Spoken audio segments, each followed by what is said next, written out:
Kankakee Podcast is proudly presented by Pewter Pros, Stitch Prints, and Digital World Design family of businesses, celebrating 25 years of small business ownership in Kankakee County.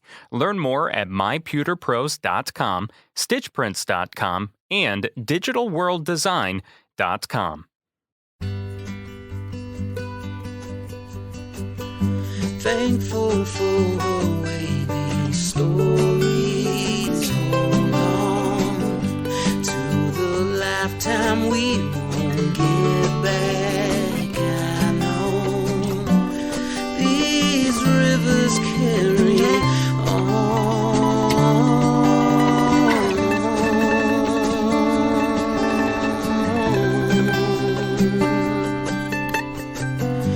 People tend to stick to you after time. Places tend to do the same as we do. This river carries on and on.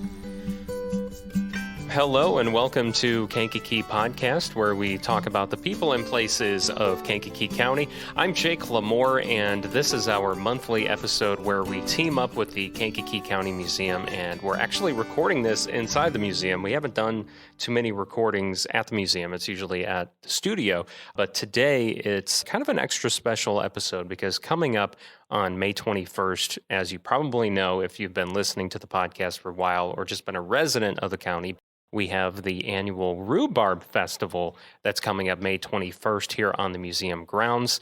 And there's always plenty of activities to do for the whole entire family.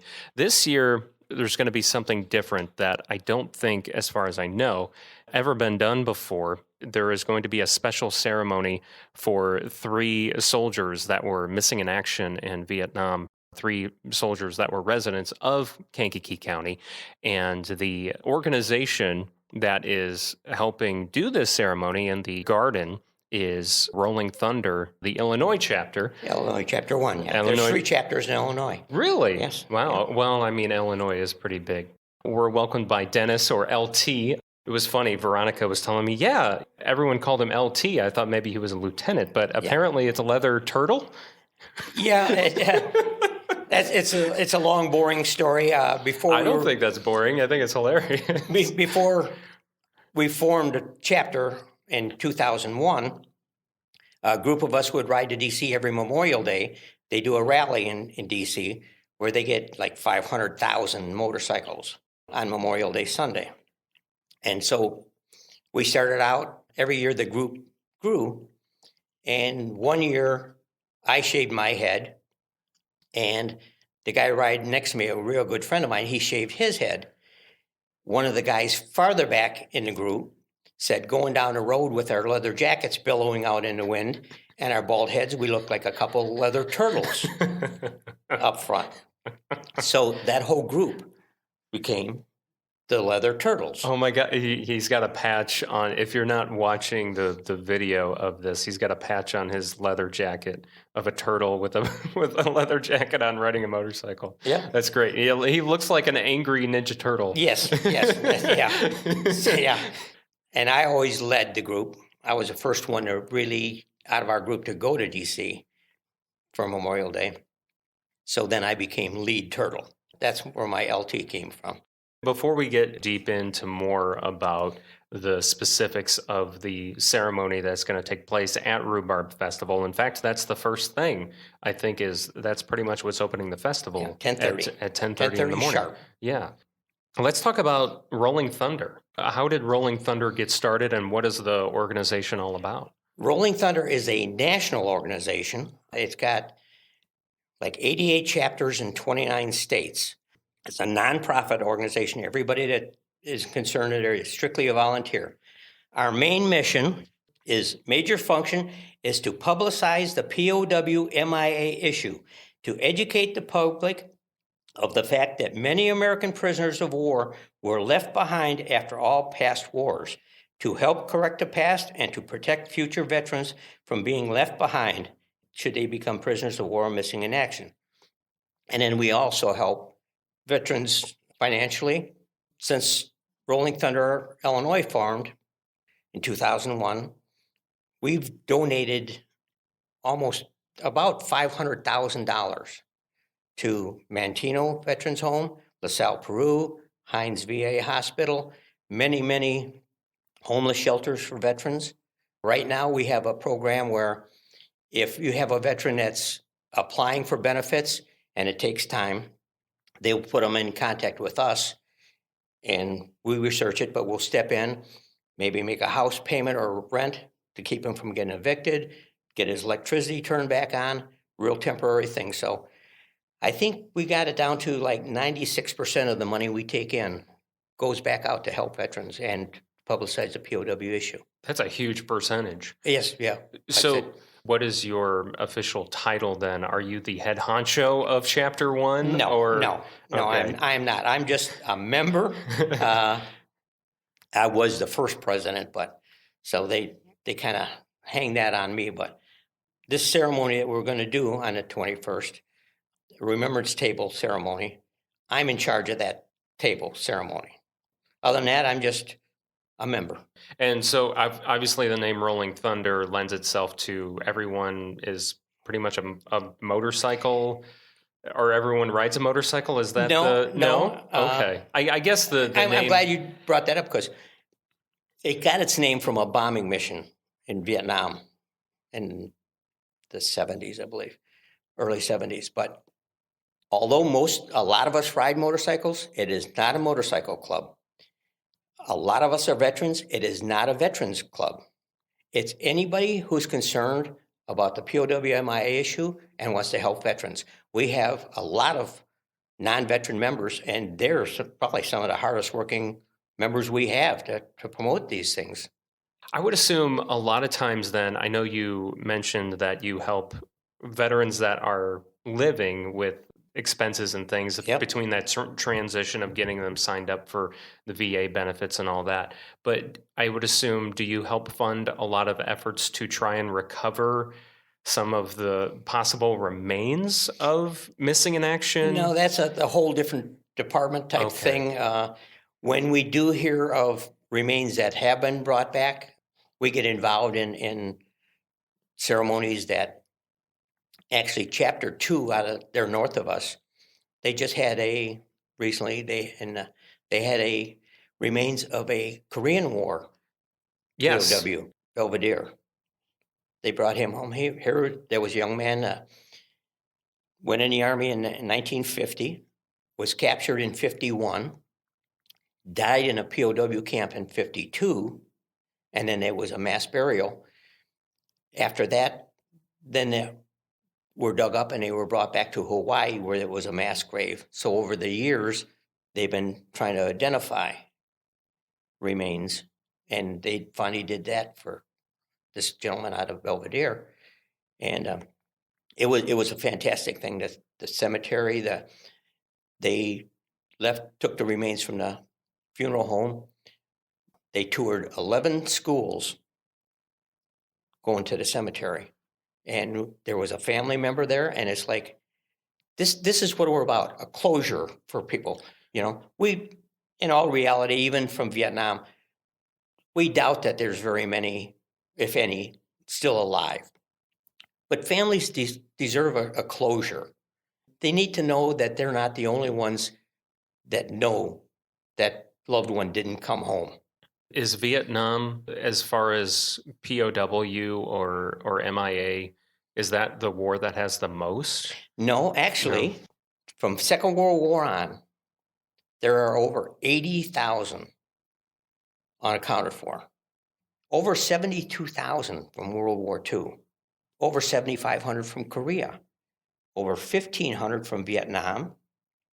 126 from the Cold War, which you never hear anything about. No. And 6 missing since 1991. Now, where are these military people? The 6 from 1991. You never hear of anything about this. And a lot of these cases, like after Vietnam and after Korea and even after the Second World War, the government knew that they were alive after the war ended, but they just wanted it done, deal.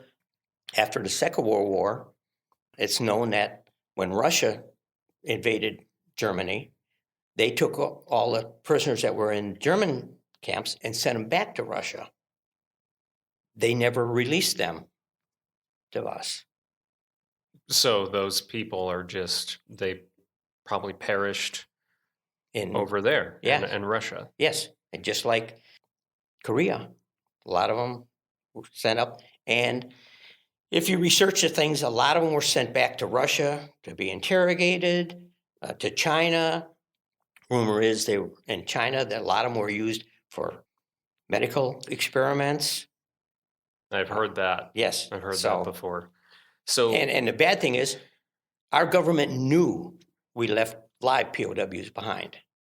In present day, then, what are some efforts that are being done to help either find the remains or maybe even help find some of these people that could possibly still be alive? We have, I know in Vietnam, and I don't know how recent it is, but we had people over there that were more or less searching for remains, more or less, not live POW, but for remains. And we were paying North Vietnam millions of dollars every time they found remains. So they would leak them out.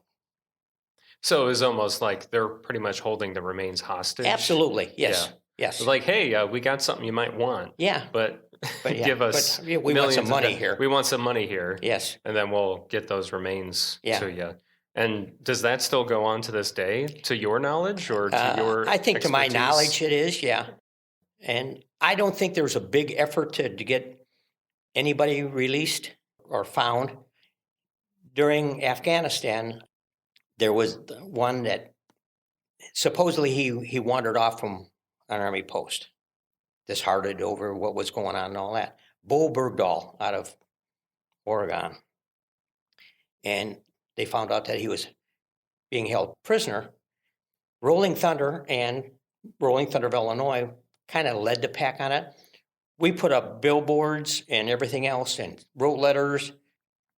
Right or wrong, this man should come home. And then it kind of became nationwide with the other Oregon chapter. And that's when President Obama traded and got him brought back. I think I vaguely remember that. He traded like 5 terrorists for him. Yeah. Now they brought him home and they charged him with like desertion and collaboration and all that stuff. Sure. But that our whole program was bring him home. He doesn't deserve to be there. Right or wrong, good or bad, you don't leave him. No, and he should not be there. Right. With that being said, that's pretty much the big part of this, right? Is just having closure. Yes. Yeah. And that ceremony that we will do at the 21st. Yeah, so let's get into that. I briefly mentioned in the beginning, it's 3 Vietnam soldiers. Yes. They were residents of Kankakee County. Yeah. And they were MIA. Yes. As far as we know now. Yeah. Who are these Vietnam veterans? We have Dean St. Pierre. He was Air Force. He was downed in an airplane in 1968. He went down. Then you have Navy pilot Kenneth Buell, also from Kankakee. Date of loss is 1972. And then you have a Michael Ratton. He's from Bradley. He went down in October of 1969. But the table ceremony is for all POWs from all wars. If I remember right, I think Kankakee County has had 3 from like Korea that were unaccounted for. You're just specifically going to highlight these yes, 3. we try to do that, yeah. We've done them in other towns. We did one a few years back down in Paris, Illinois, where we did it. And we put up monuments. In this case, we're doing a permanent missing man table here inside the museum. So that's going to be permanently. But yeah, our table ceremony, and it's an emotional ceremony. It only takes maybe 15 minutes. It's dedicated to having people realize that they're soldiers that didn't come home, that there's no answer to what happened to them. And so do you somehow try to track down, see if there's any remaining family Yes, members we in the do. area? Yeah. And did you find some for No, these three we did not. specifically? No. Okay. And Veronica was going to look a little bit there too. But as far as anybody came out, I mean, that's got to be hard because that's what, is it 50 years 50 now? years, yeah. So what does the ceremony all consist of then? It's a table set up with place settings for each branch of the service. There's a group of 5 guys or people that will come out and they'll place their covers or hats at that corresponding plate. And then there's a narrator that'll go on, and the lemon on the plate stands for the tears shed for not missing. The wine glasses are inverted because they can't toast with us anymore. And it just, like I said, it's a very emotional, very nice ceremony.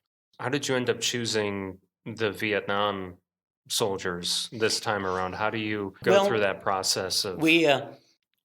Before Vietnam vets came home, I'm a Vietnam vet. After we came home, first of all, when we came home, you didn't tell anybody you were even a vet, much less bring up prime things.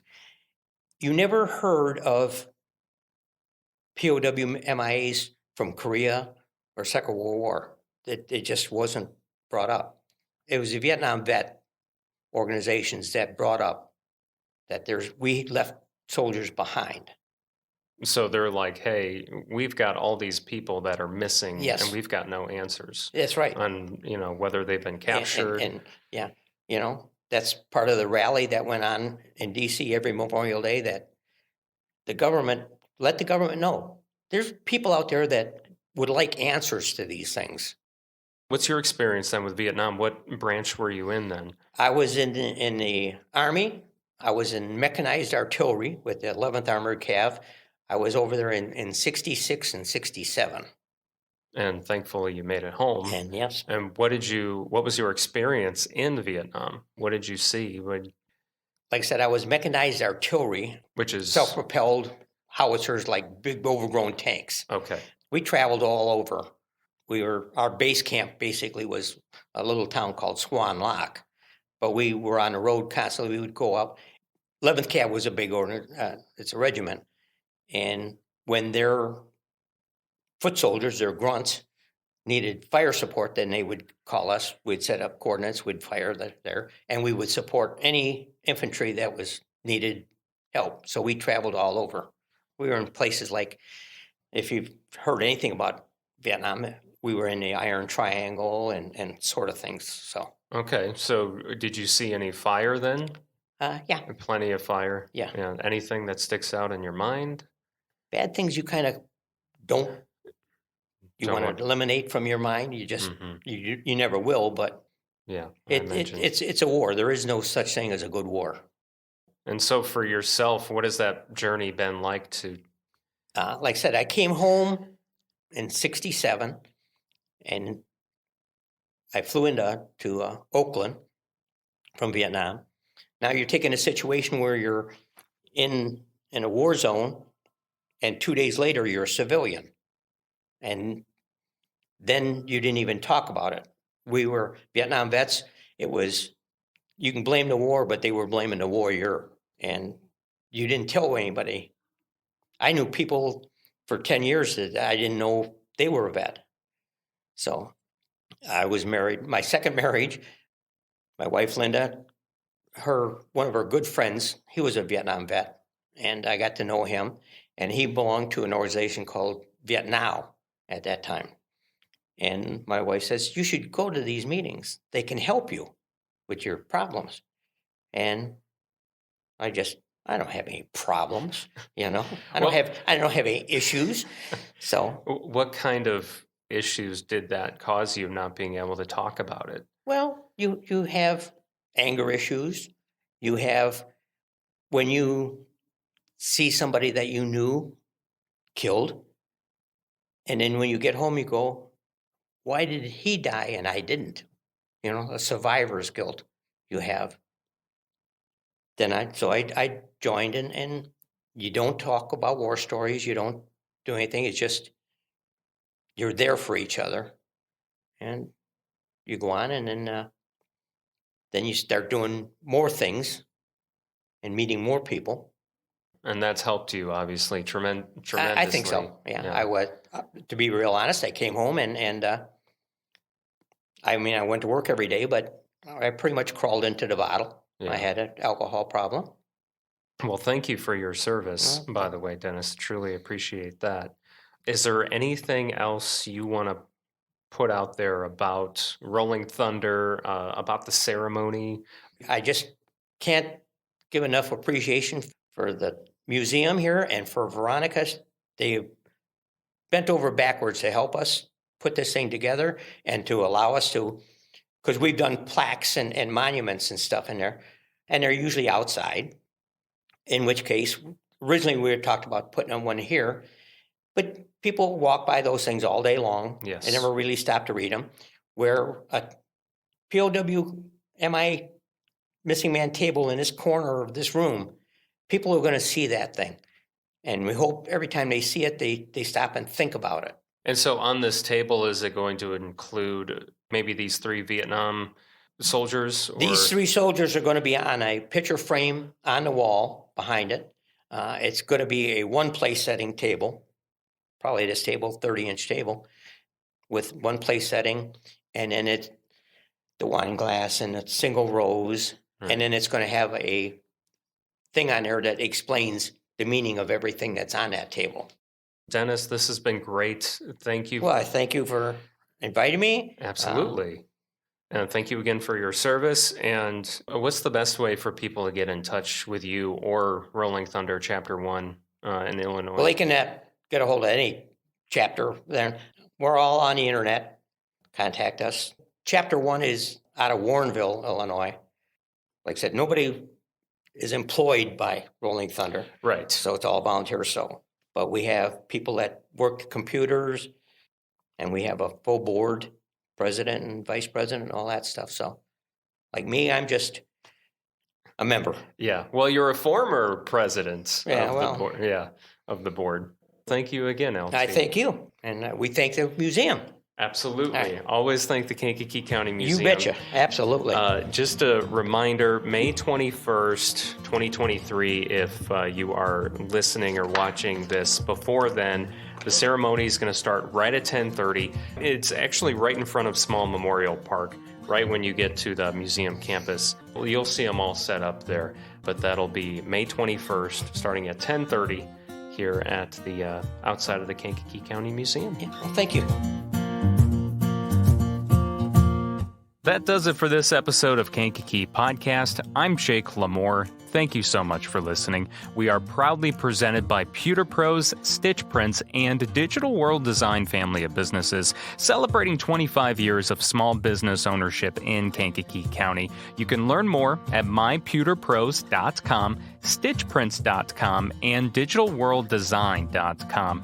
Also, a special thank you to our patrons for helping make this episode possible, including Don Geisinger, Diana Crowley, Joseph Lamont, Bill Parakis, Lori Crayoch, Karen Bishop, SLS Home Inspections, Seth and Mary Berkey, Jake Lee, Jesse Arsenault, Dave Barron, Veronica Featherston, John Sullivan, Sue Hornung, Samantha Rocknowski, Lake Iverson, Travis Garcia, Jane Bostwick, Dawn Harrison, Simon Toplis, Scott Wright, Carrie O'Connell, Jamie Race, Joanne Berry, Anthony Vicelli, Eric Olson, Nolan Bukowski, Natalie Flagel, Carl Earps, Jeff and Rosa Carroll, Teague Dreenan, Sandy and Steve Twait, and Rose Lucky. To become a podcast patron, go to KankakeePodcast.com and then click on the Patron tab. If you pledge $5 or more per month, you'll also hear your name announced on an episode of the podcast. There's also access to extended versions of episodes, video versions, and more. And our theme song, written and performed by Lupe Carroll, recorded by Daniel Bishop.